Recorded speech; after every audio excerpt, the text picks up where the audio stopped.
Muito bem, pessoal, estamos ao vivo, estamos começando o Desperta ICL de hoje, sexta-feira, 10 de novembro, 7 horas da manhã, horário de Brasília, em ponto, tudo bem? Tudo certo com vocês? Muito bem-vindas, muito bem-vindos, estamos hoje aqui, estamos no nosso maravilhoso estúdio, né?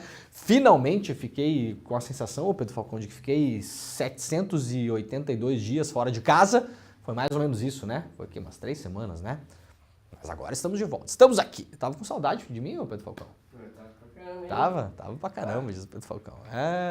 Pedro Falcão, se tivesse com a camiseta certa hoje, ele ia aparecer, mas ele esqueceu e veio com a camiseta errada, né? Então hoje não vai dar, ô Pedrinho. Isso quer dizer que eu sou o maior zica de todos os tempos. Tu é zica, é? Comprei essa camisa e o Fortaleza perdeu. Ó, o pessoal que torce pro Fortaleza aí, Pedro Falcão está hoje com a camisa do Fortaleza, né? Talvez no final do programa podemos fazer uma homenagem ao Fortaleza aqui, o Pedro Falcão. E aí, gente, tudo certo com você? Sexta-feira, né? Sextou, eu tô feliz pra caramba por motivos óbvios. Daqui a pouco eu vou mostrar uma foto aqui que simboliza a minha felicidade, a felicidade de milhões de pessoas de bem deste país, né? Mas enquanto isso, seja bem-vinda, seja bem-vindo, porque para quem tá chegando aí nas nossas redes sociais, quem nos acompanha em várias redes sociais, muito obrigado pela audiência. Claro, quem está aí pelo YouTube também, muito obrigado pela audiência. Se você está chegando agora, nunca viu este programa, não sabe quem eu sou o Leandro Demore, eu sou jornalista faz algum tempinho já, né? Uns tempinhos aí. E este é o Desperta ICL, estamos ao vivo todo dia, de segunda a sexta, às 7 horas da manhã, em ponto, para trazer as principais notícias do Brasil e do mundo para todo mundo, tá bom? Quem tá chegando vai deixando o seu like, por gentileza. Se você ainda não assina nosso canal, claro, é de graça, né? Então assine o canal aí no YouTube, ative o sininho para ter a certeza de que será avisado quando estivermos no ar. Lembrando que, claro, o ICL está ao vivo todos os dias de segunda a sexta, das 7 horas da manhã em ponto, horário de Brasília, ao vivaço, até às 11h30 da manhã, e depois a nossa programação recomeça às 5 horas da tarde e vai até às 8h30 da noite. Então tem muita programação, tem muita gente falando aqui, tem muita gente trazendo informação, notícia, análise, muita coisa legal. Então se você não conhece o ICL, está conhecendo agora, bem-vindo, sejam bem-vindos todos. Inclusive, QR Code na tela. QR Code na tela, exatamente, sempre me esqueço de falar o QR Code, né? Então, ó, quem quiser conhecer mais o ICL, o QR Code está na tela, né? As pessoas cada vez mais acompanham os programas pela televisão, então agora você pode pegar o seu celular. Eu vou esperar vocês fazerem isso, enquanto todo mundo não pegar o celular e não clicar no QR Code, né? Eu não vou continuar o programa, Pedro Falcão. Vou ficar parado aqui, não vai ter notícia hoje, né? Pegaram? Foi? Pega o celular aí, menino. Deu, muito bem, bacana, tá bom? Tem mais informações aí, claro, no link do QR Code, vai levar diretamente vocês para o ICL, tá bom, gente? Então, vamos lá, né, o Pedro Falcão, tem muita coisa para falar hoje, como sempre, né? Primeira coisa, vamos começar a sexta-feira com uma imagem de felicidade. Vocês estão prontos? Tá todo mundo pronto? Quem tá meio tristinho, ó, tem gente que acompanha esse programa pela TVT, São Paulo, Grande São Paulo, pela TV Quirimurê na Bahia, TV aberta, as duas TVs abertas, mas tem muita gente que nos acompanha pelo rádio, tá? Então quem nos acompanha pelo rádio não vai conseguir passar por esse momento de emoção, é um momento muito emotivo, né, Pedro Falcão? Então nós vamos fazer uma contagem regressiva para todo mundo ficar mais feliz. Talvez menos algumas pessoas que torcem pro Botafogo, mas o resto das pessoas talvez vai ficar mais feliz. Vamos lá então, Pedro Falcão. 3, 2, 1 e... Olha lá. Este homem, Luizito Soares, eu te dou toda a minha fortuna, toda a minha família, Luizito Soares. Fique no Grêmio, Luizito Soares. O Grêmio, uma virada histórica ontem para cima do Botafogo. Somos vice-líderes do campeonato, empatado em pontos. É um negócio inacreditável. Ó, atenção, torcida do Botafogo. Eu tenho uma notícia muito triste para vocês, tá bom? Eu tenho um grande amigo que é botafoguense, eu fico até com pena de falar isso. Aliás, um beijo pro Fábio, meu camarada de futebol lá no Recreio, né? Grande botafoguense. Mas... Em 2008, o Grêmio, treinado pelo Celso Roth, né, estava a 11 pontos do São Paulo, na liderança do campeonato. Sabe como terminou aquele campeonato, Pedro Falcão? O Grêmio perdeu o campeonato, diferença de 1 ponto, se eu não me engano. Então, o Botafogo estava voando. Eu já estava contando que o campeonato não existia mais. Mas acontece que o Brasil tem este homem. Olha esse sorriso, gente. Ah, coisa mais linda do mundo, hein? Esse dentinho, é bonitinho esse dentinho, não, Pedro Falcão. Podia ter trazido uma escovinha, né? Pra dar uma escovadinha no dentinho dele aqui, para deixar o homem mais bonito, né?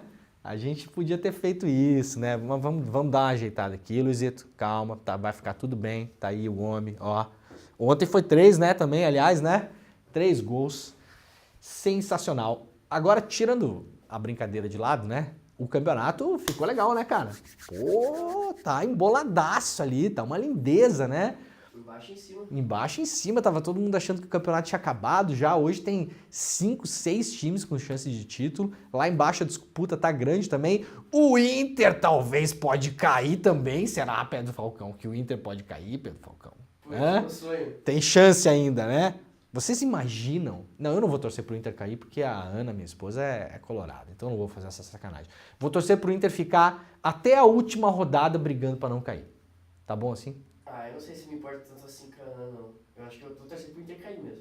Tu gosta menos da Ana do que gostaria do Inter cair, Pedro Falcão? Sim. Sim. Não tem problema. Tá bom, tudo certo. Então tá bom. Ai, gente, que maravilha, né? Baita campeonato, sensacional, incrível. Luizito, muito obrigado, viu? Você fez a minha vida mais feliz ontem. Um beijo, beijo, Soares. Leve toda a minha família, Luiz Soares. Leve todo mundo com você. Fique no Grêmio, mais um aninho, uma Libertadorinha, uma só. O Luizito Soares já ganhou Libertadores? Não ganhou, né? Não ganhou Libertadores. Ô, Soares, tu não ganhou o campeonato mais importante do mundo? E Champions League, essas coisas aí, quem se importa, cara? Quem vê isso aí, né? Eu não sei o nome de nenhum jogador da Champions League, mas eu sei o nome de todos os jogadores da Libertadores, por exemplo. Não todos, claro, tá? Mais um aninho, Soares, por favor. Deixa o Messi esperar lá. Messi não precisa de você. Vamos começar a espalhar fofoca do Messi contra o Soares? Vamos inventar fake news do bem? Será que essa fake news a gente pode fazer? Ó, Soares, fica de olho que o Messi falando não sei o que, não sei o que lá. Eu vou falar com o Chico Alves, que é o editor-chefe do site do CL Notícias, para começar a publicar umas fake news do Messi falando mal do Soares. Porque eu acho que essa fake news a gente está autorizado a fazer. Essa é a fake news do bem. Para segurar o Luizito aqui no Grêmio, né? Quem tiver um plano para isso, por favor, fale com o Chico Alves, ligue para ele. Atenção, Chico Alves. 10 horas na minha mesa. Fake news do Messi falando mal do Soares. E é tudo isso que o Brasil precisa, meu querido Chico. Milhões de pessoas ficarão felizes com isso, né? Não vai fazer mal para ninguém. Não é para dizer para as pessoas não tomar vacina, né? Não é nada disso. É a fake news do bem. Ai, tô feliz demais, gente. Vamos lá? Vamos que vamos, então. Muito bem.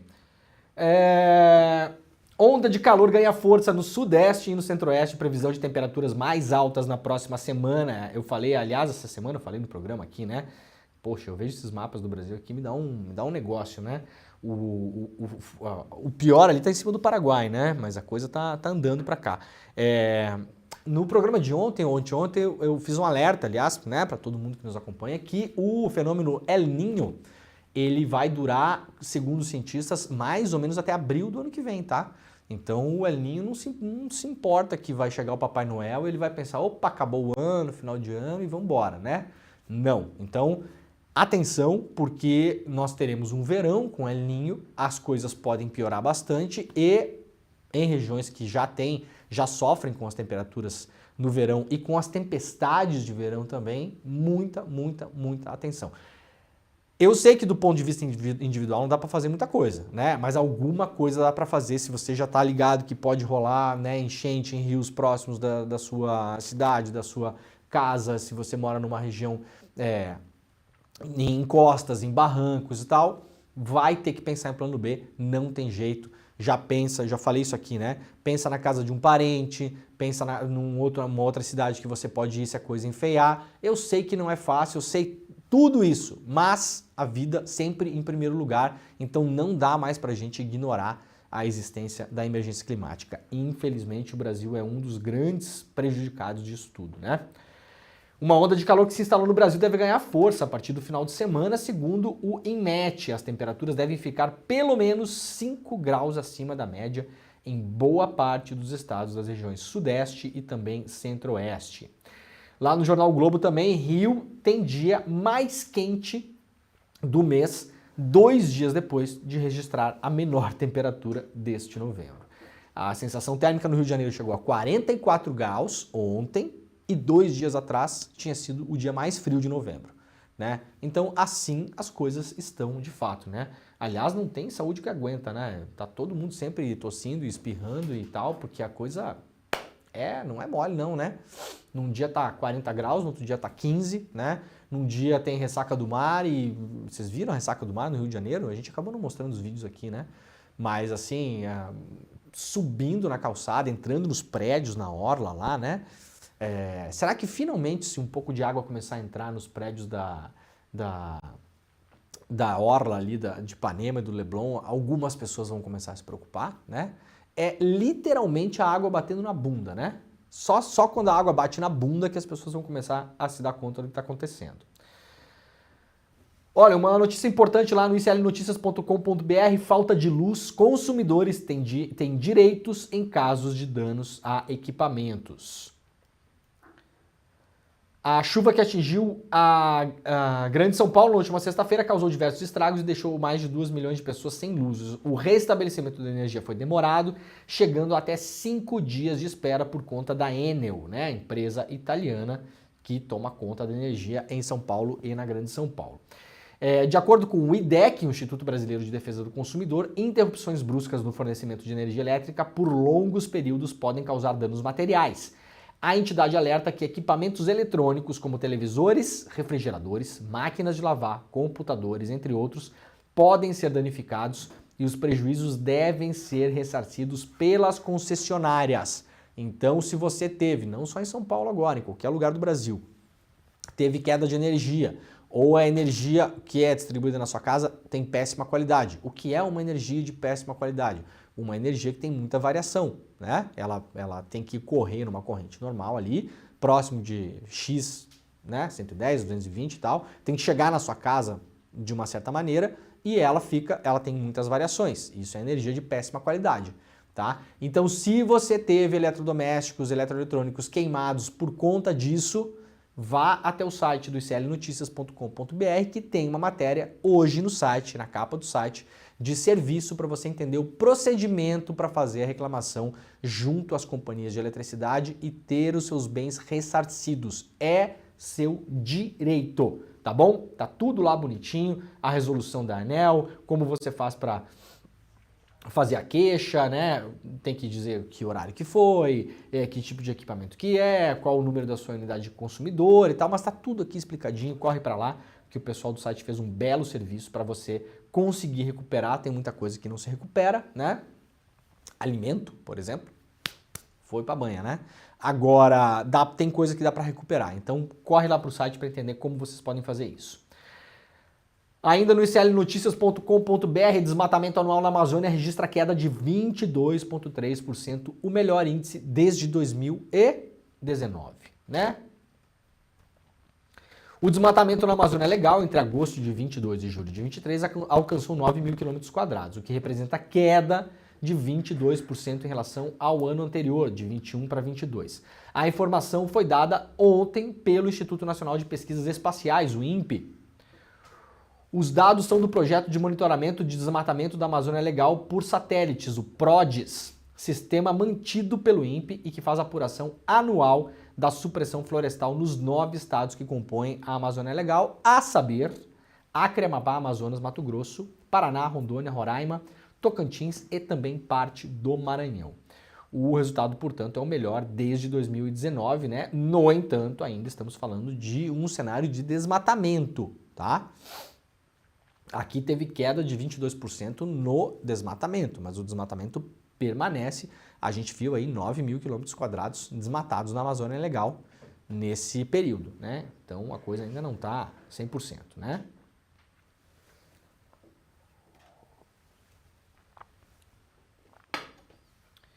Lula assina decreto que reverte a extinção da estatal de chips Ceitec. Isso aqui é super importante, gente. Olha só.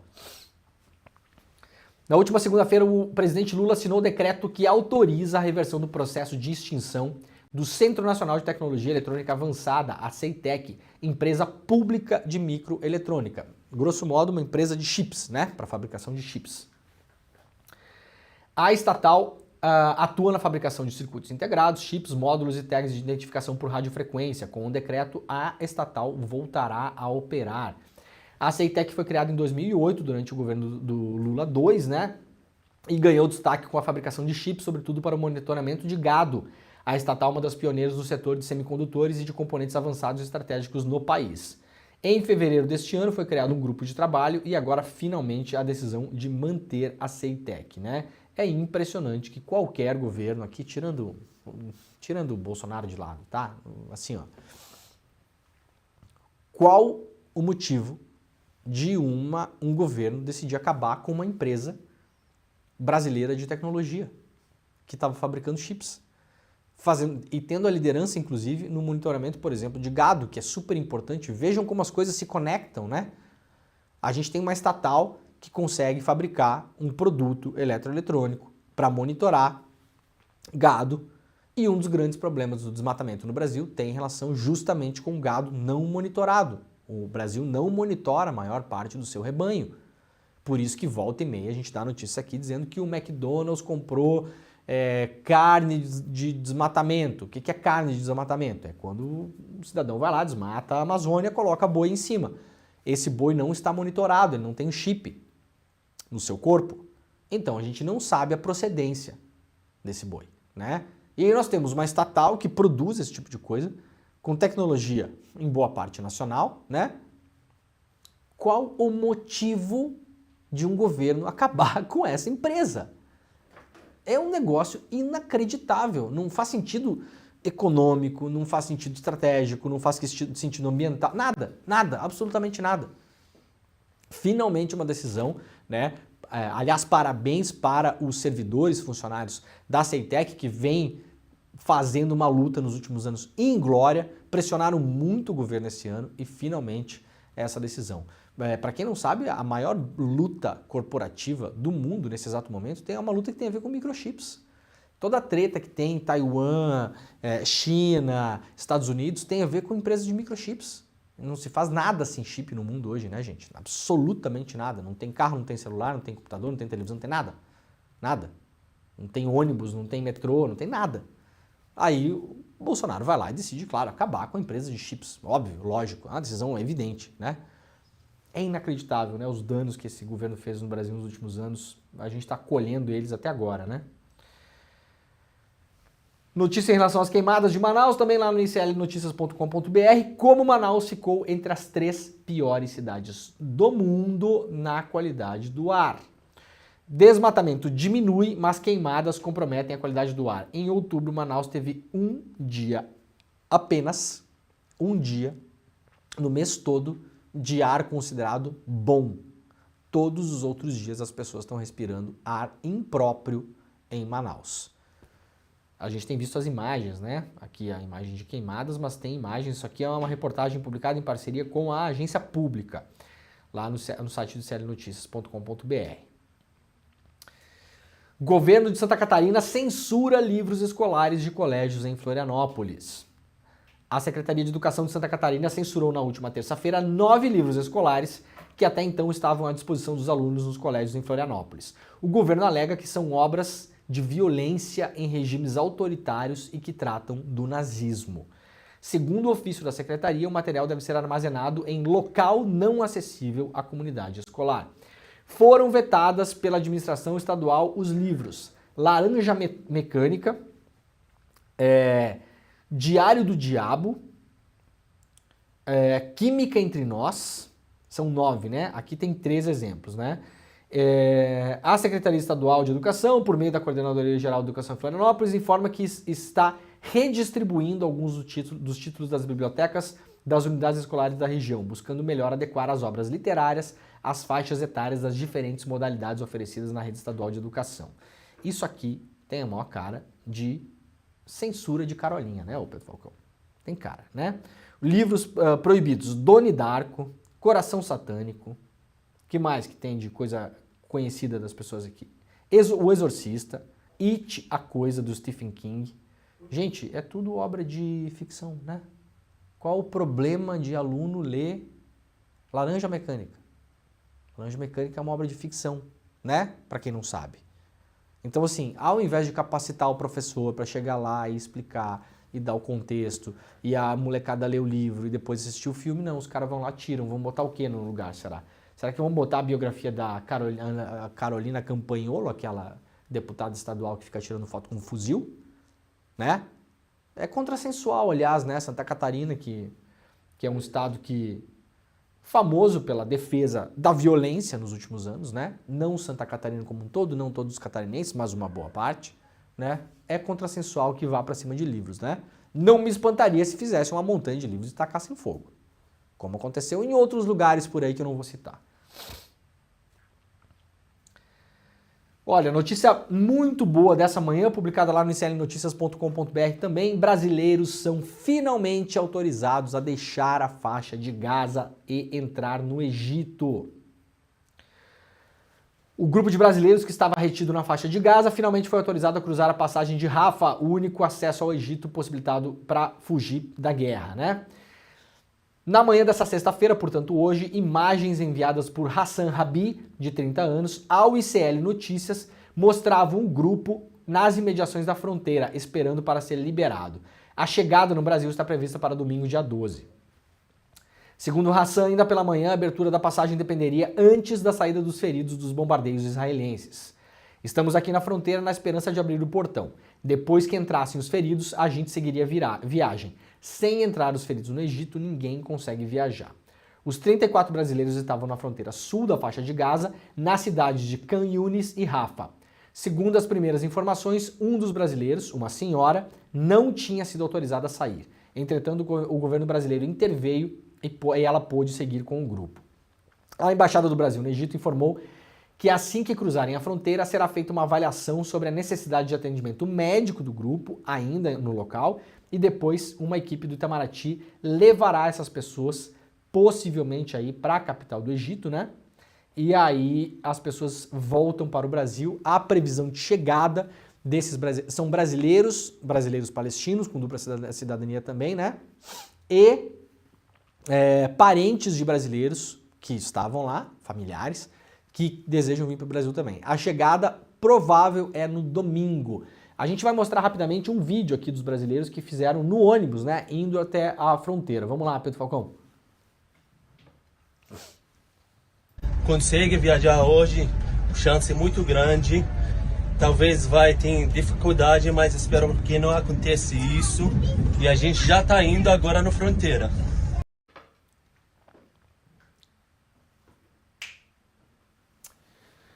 Muito bem, que felicidade, né, gente? Finalmente essas pessoas ficaram lá. Aqui a revista Fórum trazendo, né? O grupo de brasileiros chegará no domingo após 33 dias em meio ao bombardeio em Gaza. Todos os 34 brasileiros e familiares deixarão a região do conflito por Rafah, na fronteira entre o território palestino e o Egito. Em conferência na França, Celso Amorim usa a palavra proibida por Israel, genocídio. O governo brasileiro agora está começando a pressionar mais, né? Eu já expliquei aqui no programa.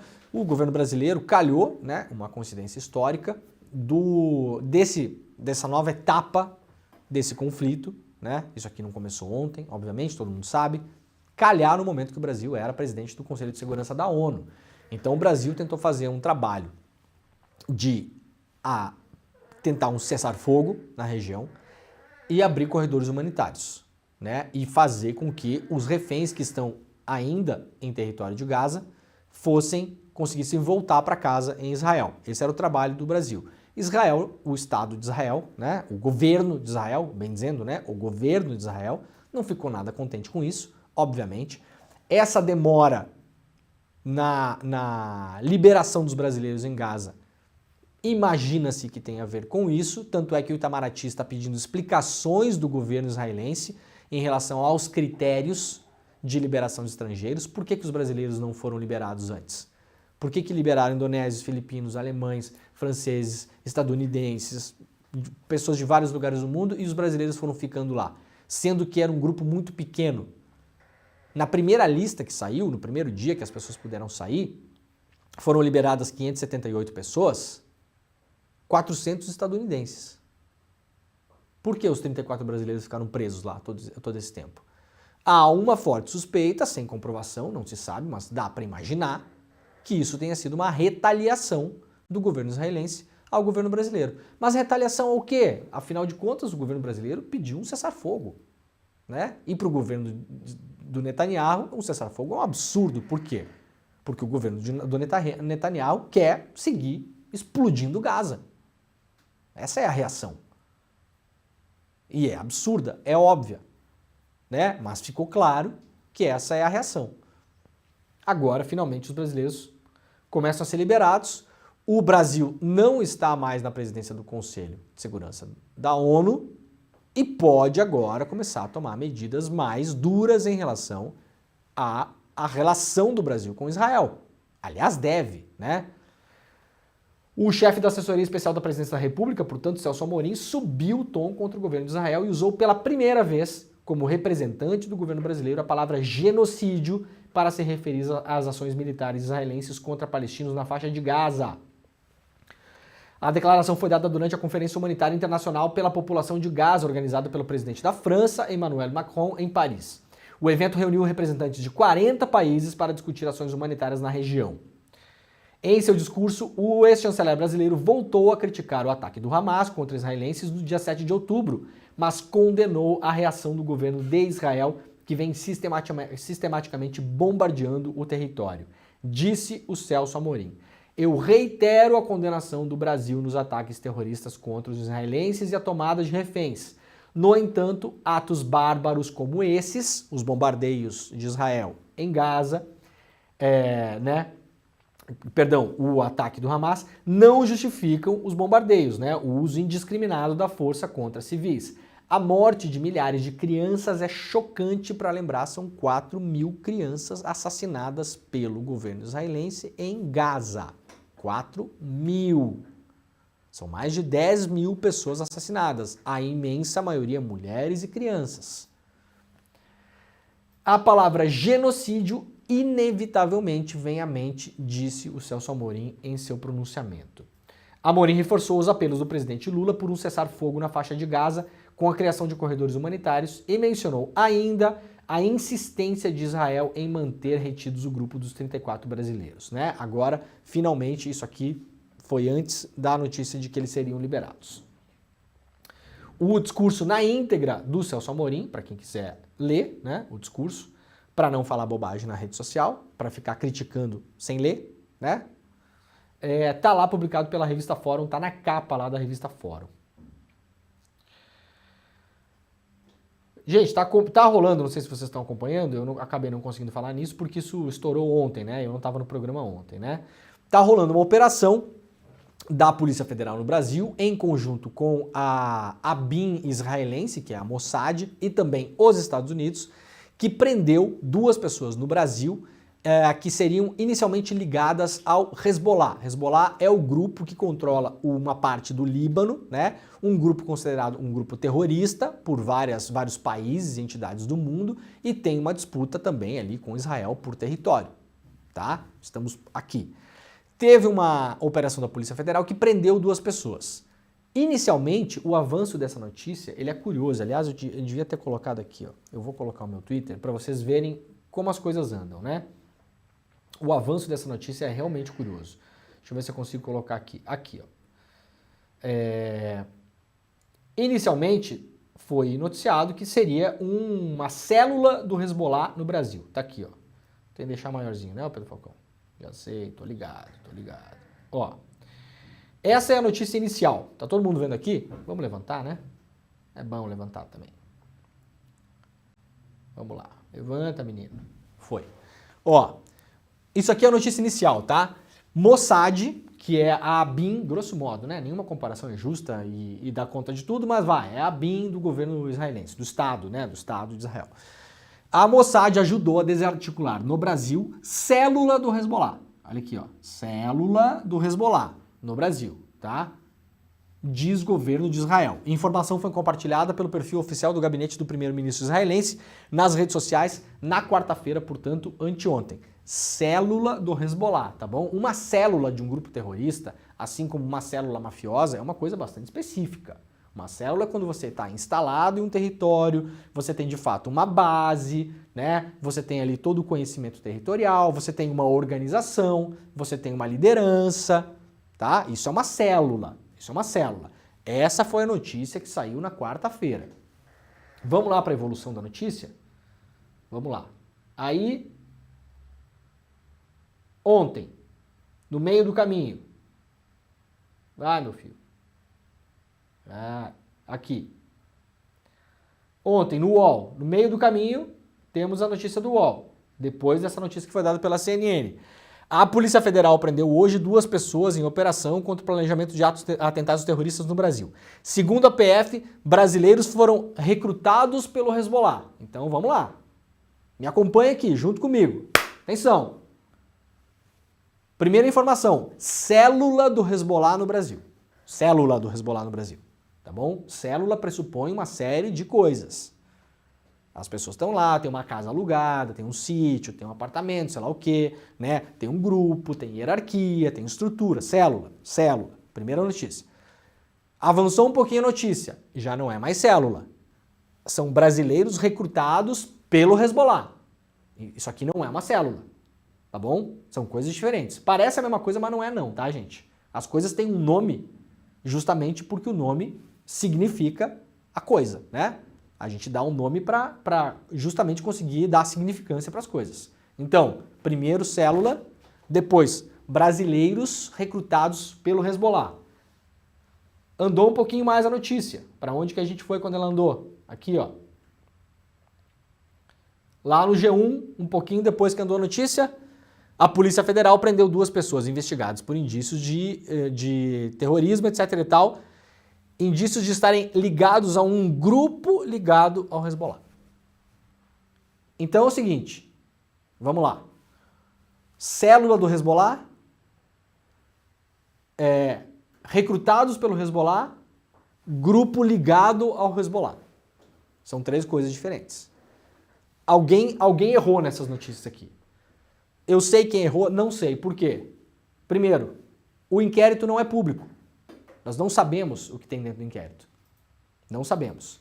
Segundo, Flávio Dino, ministro da Justiça, ontem declarou publicamente que há uma suspeita de atentados terroristas no Brasil que vai se confirmar, segundo o Dino, que vai se confirmar ou não com as investigações. Então, de cara, nós já podemos dizer, alguma dessas notícias aqui tá errada. Ou é célula do Hezbollah, ou são brasileiros que foram contratados pelo Hezbollah, ou são brasileiros que foram contratados por um grupo ligado ao Hezbollah. São 3 coisas completamente diferentes, né? Então, eu não comentei, aliás, nas minhas redes sociais no dia que saiu. Por quê? Por que eu não comentei? Porque já há histórico desse tipo de coisa no Brasil. Eu tenho uma idade suficiente de profissão, inclusive, para lembrar das coisas. Aliás, tenho uma memória para notícia muito boa, modéstia à parte, né? E lembrei, obviamente, do que aconteceu no Brasil em 2016. 2016, contexto das Olimpíadas, a Polícia Federal vem a público, fala que fez uma operação e prendeu terroristas no Brasil, que fariam um atentado terrorista no Brasil. Aquilo foi manchete em tudo que é lugar. Municiou o governo brasileiro na época, inclusive, para aprovar a lei antiterrorismo, né? Essa lei foi aprovada na época muito por conta das Olimpíadas e ela serviu também para prender pessoas que estavam fazendo protesto contra as Olimpíadas. A verdade seja dita, né? 2016, tá bom? E aí, descobriu-se depois uma matéria, aliás, assinada pelo Rogério Jordão, que é nosso colega jornalista aqui do ICL, na agência pública, mostrando que a tal da célula terrorista em 2016 era uma grande balela. Era uma grande balela. Era uma galera lá no Zap falando, ai, tomara que aconteça isso, não sei o quê. Não tinha nenhuma matéria, os caras não tinham comprado, não tinha explosivo, não tinha armamento, não tinha base no Brasil, não tinha nada. Não tinha nada. Então a grande notícia de 2016, o Brasil prende célula terrorista no Brasil, era falsa, tá? A operação era uma balela, era uma forçação de barra absurda, absurda, que ensejaria maiores investigações para chegar à conclusão que se chegou. A conclusão era falsa. Então aqui eu vou ficar com meus 2 pés atrás. Parabéns para a Polícia Federal do Brasil, se conseguiu de fato desmantelar um grupo terrorista que agiria no Brasil. Seria horrível, é óbvio, espetacular se isso aconteceu. De fato mesmo, né? Se essa gente toda aqui estava planejando atentados no Brasil. É óbvio, ninguém está falando isso. Agora, as informações iniciais acabei de mostrar para vocês aqui. Em 22 horas, que foi o cálculo que eu fiz, nós saímos de célula terrorista do Hezbollah no Brasil para pessoas ligadas a um grupo ligado ao Hezbollah. São coisas completamente diferentes, né? Um dos brasileiros disse à PF que chegou a receber uma proposta do Hezbollah, mas se negou a aceitar a proposta. O outro brasileiro que foi preso teria dito que também recebeu a proposta do Hezbollah e um outro brasileiro disse que não recebeu e que foi para o Líbano negociar agrotóxicos e ouro. Então, assim, eu estou negando que isso aqui aconteceu? Não, eu estou dizendo o seguinte, gente. Não se sabe, a maneira como a notícia foi divulgada, ela é totalmente alarmista e baseada em absolutamente nada. Porque dá para ver aqui que sequer a investigação está concluída. A investigação ainda está em andamento e corre sob sigilo. Então há uma suspeita de que brasileiros conversaram com pessoas ligadas ao Hamas. Não se sabe mais nada para além disso, pelo menos publicamente. Então, assim, o salto que a CNN deu, né, de célula do Hezbollah no Brasil, bom, pode até se comprovar depois do fim das investigações. Mas vamos combinar aqui entre nós, CNN, vocês deram uma chutada boa nesse negócio aí, né? Ou vocês sabem mais do que a Polícia Federal? A CNN pode cravar hoje que tem uma célula do Hezbollah no Brasil? A CNN banca essa informação? Eu acho bem difícil, sinceramente. Né? Eu não bancaria. Eu aqui, né? No meu quadradinho aqui, no nosso quadradinho. Tá? Então, atenção nisso. Parabéns para a Polícia Federal se isso aconteceu de fato, né? Óbvio. É super importante, mas a coisa foi dada assim, ó, foi indo, né? Foi indo. Quem foi o grande beneficiado desse negócio todo, nas últimas 24 horas, foi o Bolsonaro. O Bolsonaro conseguiu, nas últimas 24 horas, a grande vitória dele, política, do ano. Vejam só, num ano em que começa com 8 de janeiro, tá? Um ano que começa, grosso modo, com a derrota eleitoral do Bolsonaro, governo Lula, tentativa de golpe do 8 de janeiro. O governo Lula começa, em termos de aprovação pública, bem, né? As pesquisas mostram. É um governo que está majoritariamente aprovado pela população, né? A economia deu uma estabilizada, as coisas estão minimamente andando, digamos assim, né? Não está mil maravilhas, né? Não está mesmo, a gente tem falado um monte de coisa aqui, um monte de coisa errada, né? Na minha opinião, pelo menos, lógico, né? Mas assim, é longe de ser o cenário que a extrema-direita pintou, que o Brasil em 6 meses ia virar Argentina e em um ano ia virar Venezuela. Isso não aconteceu. Então, a extrema-direita está procurando ali onde se agarrar. O Bolsonaro, esse ano, foi condenado no TSE, 2 vezes, aliás. Está fora das eleições. Foi um ano muito ruim para o Bolsonaro. Estourou mais ainda o escândalo das joias, descobrimos mais questões das joias. CPI do 8 de janeiro, explodindo os e-mails do Mauro Cid para todo mundo ver. Então esse ano do Bolsonaro, um ano péssimo, péssimo. O Bolsonaro não tinha conseguido colher uma frutinha no ano. Ontem o Bolsonaro conseguiu a sua maior vitória política do ano.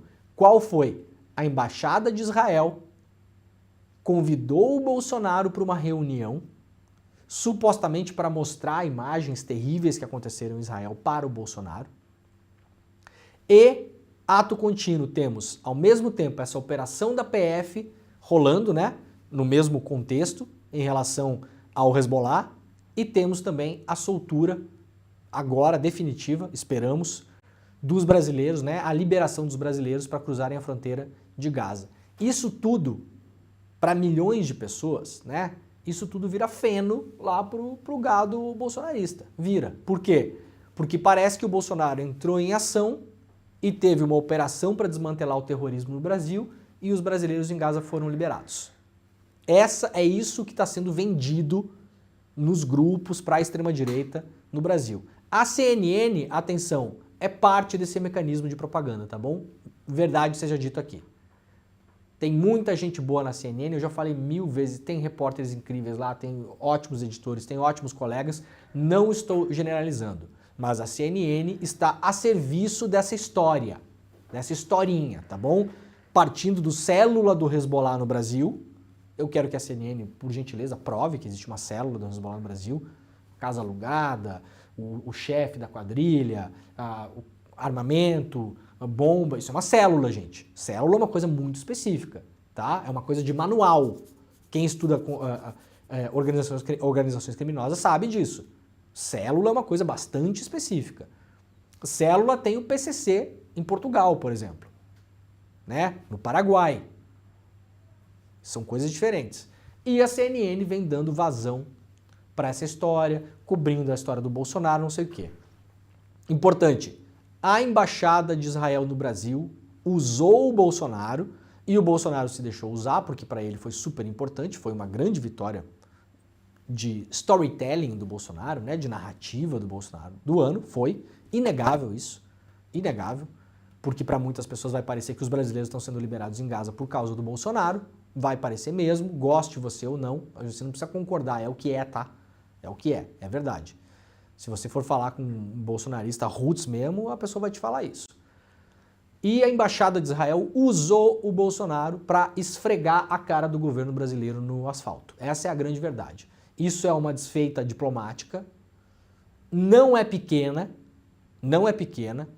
Israel, não contente em manter os brasileiros lá detidos em Gaza, né, retidos em Gaza, impossibilitados de cruzar a fronteira, não contente com isso, chama um cara que não tem mais nenhum cargo político, não ocupa mais nenhum cargo efetivo, né, no Brasil, é um cara investigado, condenado, o Bolsonaro é um cara condenado e investigado por vários crimes aí, né, peculato, né, o negócio da venda das joias, um monte de coisa.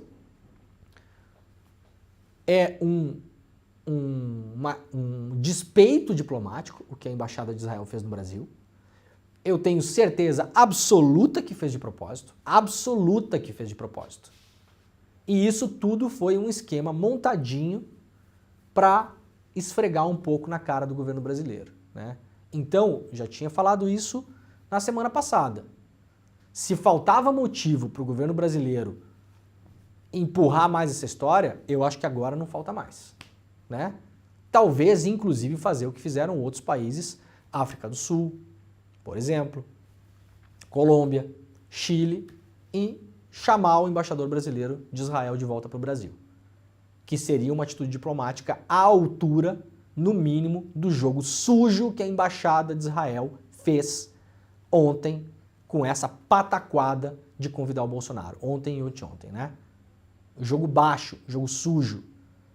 Quem conhece e acompanha o Netanyahu sabe que não há novidade nenhuma nisso, né? Eu tenho falado com frequência, aliás, aqui. Tem gente que fala que lutou contra o Bolsonaro no Brasil e apoia Netanyahu. Ou você está mentindo de um lado ou do outro. Ou não entendeu nada. Por má fé ou por ignorância, está falando bobagem. Isso é Netanyahu. Isso é o jogo sujo do Netanyahu, né? E que não confundamos aqui com os judeus, com Israel, porque não é assim também, né? Israel é um país, tem muita gente lá que discorda disso, os judeus nem se falam, então cuidado lá, tá? Isso é um movimento do governo Netanyahu, né? Afinal de contas, nós não somos culpados pelo governo Bolsonaro, por exemplo, né?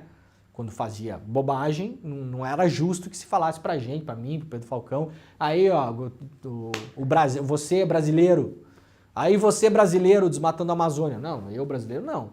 Peraí.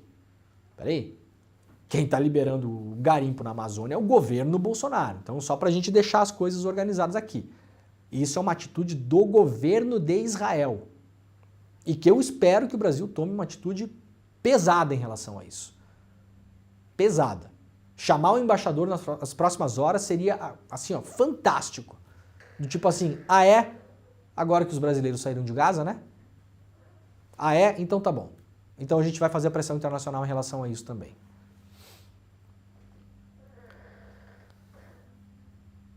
Bom, a Polícia Federal repudiou a declaração do gabinete do premier de Israel sobre a ação relacionada ao Hezbollah. A Polícia Federal se manifestou nesta quinta-feira sobre o comentário do gabinete do primeiro-ministro de Israel, Benjamin Netanyahu, acerca da operação que prendeu 2 brasileiros suspeitos de ligação com o grupo extremista Hezbollah. Em nota, a PF afirmou que não lhe cabe analisar temas de política externa, disse a PF. Mas declarou ainda a PF: manifestações dessa natureza violam as boas práticas da cooperação internacional e podem trazer prejuízos a futuras ações nesses sentidos. Depois da ação deflagrada pela PF, que prendeu esses brasileiros, o gabinete do Netanyahu afirmou que os serviços de segurança brasileiros, juntamente com a Mossad, né, e os seus parceiros na comunidade de segurança israelense, juntamente com outras agências de segurança internacionais, frustraram um ataque terrorista no Brasil, planejado pela organização terrorista Hezbollah, dirigida e financiada pelo Irã. Olha o salto, né? Israel vai dando saltos, né? Isso aqui, eu vou falar de novo. Pode ser que seja verdade, tá bom? Mas, de novo, nós não sabemos. E, de novo, a PF também não sabe pelas informações que têm saído na imprensa. O salto que Israel faz aqui, por enquanto, é absolutamente falso. Frustraram um ataque terrorista no Brasil. Não há, até agora, publicamente, nenhuma prova material, circunstancial, de que havia um planejamento de ataque terrorista no Brasil. O que tem saído na imprensa é que pessoas conversaram com pessoas que seriam do Hezbollah ou ligadas ao. Uma delas nega, a outra delas diz que fez uma conversa inicial e falou que não cometeria nenhum ato extremo, por exemplo, assassinatos. Não há até agora provas do salto lógico que o gabinete do Netanyahu faz aqui de que havia um ataque terrorista planejado no Brasil. Pode ser que as investigações apontem para isso, mas até agora não existe essa história na praça, tá bom? Não existe. Planejado pelo Hezbollah, dirigido e financiado pelo Irã, né? O que é que faz o gabinete do Netanyahu aqui? Coloca o Brasil em rota de colisão com o Irã. Por que faz isso? Por que faz isso o governo israelense? Isso aqui é uma nota absolutamente política. Isso aqui é uma nota de política externa, não tem nada a ver com o combate à criminalidade no Brasil. E a PF, claro, né, falou que essa nota é um absurdo, né? O Flávio Dino também se manifestou, né, em relação a essa nota, afirmou que o Brasil é um país soberano e que nenhuma força estrangeira manda na Polícia Federal do Brasil. Nenhum representante do governo estrangeiro pode pretender antecipar resultados de investigações conduzidas pela Polícia Federal em andamento. O que é que tá falando o Dino aqui, ó? De novo, o que eu tô falando aqui não é a minha opinião, gente, é o que sabemos até agora. O Dino falou claramente aqui, nenhum governo estrangeiro pode antecipar resultados de investigação. O que é que Israel está fazendo com essa nota? Antecipando o resultado, porque Israel diz claramente, era uma célula do Hezbollah no Brasil, financiada pelo Irã, que tinha um atentado terrorista pronto. E isso não está dado na investigação. Não está. Essa conclusão, por parte da investigação, até agora não existe. Israel está forçando uma história que, por enquanto, não se comprova. E colocando o Brasil numa saia justa internacional, né, já entregando a investigação com conclusão pronta, e colocando o Brasil em rota com o Irã. A troco do quê? Causar mal-estar diplomático internacional. Israel está, de novo, esfregando a cara da diplomacia brasileira no asfalto. É isso que está fazendo nesse momento.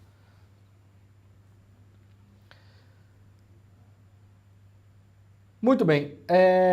Gente, vamos lá. Notícia super importante publicada hoje pelo UOL, em reportagem exclusiva, publicada lá pelo repórter Aguirre Talento. Michele Bolsonaro e Eduardo Bolsonaro incitavam Jair a dar golpe, diz Mauro Cid em delação. O tenente-coronel Mauro Cid narrou em sua delação premiada que a ex-primeira-dama Michele Bolsonaro e um dos filhos do ex-presidente, o deputado federal Eduardo Bolsonaro, faziam parte de um grupo de conselheiros radicais que incitava o então presidente da República a dar um golpe de Estado e não aceitar a derrota nas eleições do ano passado. O que foi, Pedro Falcão? Pra tu ver como a história de Adão e Eva se repete, né? Por quê? A mulher ali, a mulher vai sair como cobra dessa história, né? Ela que incitava, não era ele. Isso. Não tinha nada a ver. Né? É verdade. Ele nem queria, nem sabia. Nem queria, não. Porque ele é Messias. Né? Isso, nem queria, é verdade. A Michele foi lá, claro, lógico, né? Não que ela seja santa também, né? Mas vamos dizer que o Bolsonaro não precisava de ninguém incitando ele para dar golpe, né? De acordo com o relato de Mauro Cid, esse grupo costumava dizer que Bolsonaro tinha um apoio da população e dos atiradores esportivos, os tais dos CACs, né? Os colecionadores, atiradores e caçadores, para uma tentativa de golpe de Estado. O tenente-coronel ainda afirmou aos investigadores que Jair Bolsonaro não queria desmobilizar os manifestantes golpistas acampados em unidades militares pelo país porque acreditava que seria encontrado algum indício de fraude nas urnas, o que serviria para anular o resultado da eleição. Cid diz à PF que nunca foi encontrada nenhuma prova das fraudes. O ex-ajudante de ordens da presidência da República era testemunha direta das conversas de Bolsonaro com aliados e relatou à PF a atuação de cada um deles após a derrota na eleição. Ele havia sido preso em maio, Cid, né, mas foi solto em setembro após assinar um acordo de delação premiada com a Polícia Federal. As informações do depoimento de Cid foram confirmadas ao UOL por 3 fontes que acompanham o assunto. O material da delação premiada atualmente está sob análise da equipe da Subprocuradoria-Geral da República, a PGR, né? Portanto, a delação do Cid ainda não é pública, tá, gente? As coisas que têm saído, por enquanto, são vazamentos, né? São vazamentos. Ainda não se viu as provas do que o Cid apresenta. Então, vamos lá de novo, quem acompanha esse programa sabe, eu sou muito reticente em relação... Acabei de falar do Hezbollah, vou falar a mesma coisa em relação ao Cid aqui. Por enquanto, não sabemos. Por enquanto, não sabemos. Há vários indícios materiais em relação aos crimes do Bolsonaro que o Cid já apontou? Sim. Há vários indícios materiais em relação aos crimes do Bolsonaro que o Walter Delgatti apontou? Sim.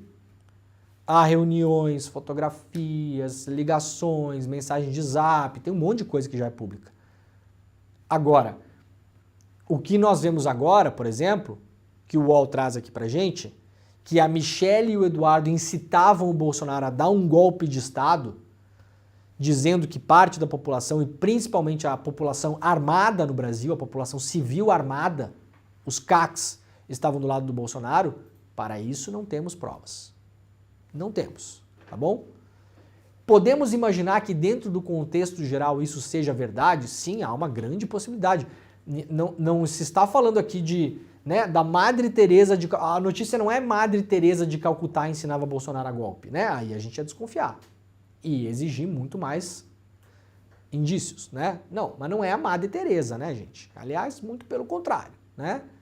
Então temos aqui, claro, dentro do contexto geral das coisas, parece evidente que esse cenário é verossímil. Mas, por enquanto, as provas do que Mauro Cid vem dizendo em delação não são públicas. Portanto, nós não sabemos. Tá bom? Só para vocês não se empolgarem muito aí. Eu sei que é frustrante, que vocês gostariam que eu falasse, é isso aí mesmo, tem que botar na cadeia e tal, mas aqui não é assim, vocês sabem disso. Né? Em entrevistas recentes, o Carlos Frederico, né, que é o subprocurador-geral, afirmou que Cid não apresentou provas da corroboração de seus relatos. Tá bom? Importante, isso aqui é o procurador falando. Por que é importante o procurador falando? É claro que a gente vai ter que depois analisar, né, aquela coisa toda, em se tratando de anos pós-Lava Jato, é imprescindível que a gente analise o que a PGR tá, para que lado a PGR está andando, quem é o subprocurador, o que fez no verão passado, tudo isso, né? Publicamente, aqui ninguém está falando em perseguição, procurador, nada. Queremos saber quem é o cara, quem é, que tipo de causas apresentou, que tipo de denúncias fez, que tipo de denúncias deixou de fazer, os motivos, a consistência das denúncias, a inconsistência da falta de denúncias, uma série de coisas. Mas isso aqui já dá uma indicação que, em cima da delação do Mauro Cid, quem vai ter a prerrogativa de apresentar a denúncia para a Justiça é o Ministério Público Federal. Se o procurador Carlos Frederico não for convencido de que há provas consistentes em relação às declarações do Cid, a denúncia não será apresentada. E Bolsonaro não será processado pelas coisas que o Cid está falando. Então é importante a gente fazer a leitura dos ventos aqui. No depoimento sobre as tratativas golpistas, Cid cita nomes dos personagens envolvidos, locais e circunstâncias das reuniões mantidas para debater o assunto. Questionado pelo UOL sobre os caminhos para corroborar o relato, Carlos Frederico, o procurador, afirmou: estamos buscando provas de acordo com o contexto narrado. Então, a busca, né, por provas, ela está ativa ainda, né? O plano de golpe só não foi adiante, de acordo com o tenente-coronel, porque não houve concordância dos comandantes militares. O UOL revelou em setembro que Bolsonaro chegou a discutir uma minuta golpista apresentada pelo seu assessor, Felipe Martins, com os chefes das três forças, mas apenas o comandante da Marinha, o almirante Almir Garnier, manifestou apoio explícito. Os chefes do Exército e da Aeronáutica se posicionaram contra a iniciativa golpista. Na verdade, pelo que eu bem me lembro, o da Aeronáutica ficou calado e o do Exército se manifestou contra, tá? Se eu não estou enganado, acho que a informação correta é essa. O da Marinha falou, ok, vamos lá. O do Aeronáutica ficou, mais ou menos, não sabia o que falar. E publicado pelo próprio UOL, aliás, se eu não me engano, tá? Posso estar errado, mas eu acho que não. E o do Exército foi o único que, segundo esse relato, botou a mão no peito do Jair e falou, não, peraí, isso aqui a gente não vai fazer. Muito bem, então. Temos que encerrar a nossa rede, né? Então, ó, pessoal que nos acompanha pela Rádio Brasil Atual, pela TVT e pela TV Quirimurê, muito obrigado pela companhia. A semana está acabando, é sexta-feira, graças a Deus, e nós nos reencontramos na segunda, às 7 horas da manhã, horário de Brasília, tá bom? Muito obrigado a todos e todas e um beijo. Tchau pra vocês. E a galerinha que ficou até o final aqui, gente, ó, o programa está acabando, a semana está acabando, hoje é sexta-feira. Lembrando que o ICL Notícias primeira edição começa daqui a 2 minutos, né? 2 minutos e meio, mais ou menos. O programa rola, claro, nesse mesmo link, então vocês não toquem nada, não fechem o navegador, não respirem, quer dizer, só respirem, né? Tem que respirar, senão vai cair. Só respira, deixa aí a TV conectada, onde estiver, aquela coisa toda, porque daqui a pouquinho está começando o ICL Notícias primeira edição. E lembrando que a nossa programação vai até às 11h30 da manhã, tá bom? Depois tem a Gabriela Varela, depois temos o André Campedelli e a Débora Maganha. Então, amanhã toda preenchida com programação exclusiva e espetacular, por que não dizer, né, Pedro Falcão? Espetacular do nosso querido ICL, tá bom? Então vamos fechar o programa de hoje com o sorriso mais lindo do Brasil, Pedro Falcão. Hã? Tá aí o homem. Tá aí o homem. É o sorriso mais lindo do Brasil. Vamos pegar uma escovinha de dente. A gente pode fazer escovinha de dente aqui. Vamos dar uma escovadinha de dente no Soares aqui, ó. Né? Para deixar bonito esse homem aqui, né? Faz uma escovinha aqui, ó. Ali, Pedro Falcão. Tá escovadinho o dente do homem, ó. Hein? 3 gols ontem. Vice-líder. Ah, que felicidade. Gente, muito obrigado. Segunda-feira a gente tá de volta. Este foi o Desperta ICL. Hoje, sexta-feira, 10 de novembro, 7h59 da manhã e tchau. Fala, turma, faltam só 2 dias para o nosso encontro de lançamento do primeiro documentário original ICL, De Quanta Terra Precisa o Homem. O documentário que vai revelar a verdade que é escondida pelos donos do poder sobre o maior movimento social do mundo, o MST. Para você participar do encontro é só clicar no link aqui em cima ou aqui embaixo. E aí, rapidinho e gratuitamente, você vai poder se inscrever e assistir os trechos inéditos do filme que a gente vai passar e participar do debate junto com João Pedro Stedley e outros grandes nomes sobre essa questão do campo no Brasil. Se inscreve agora, ou o link aqui ou aqui, depende de onde você está assistindo. É rapidinho e você não pode perder essa. Um abraço e até lá.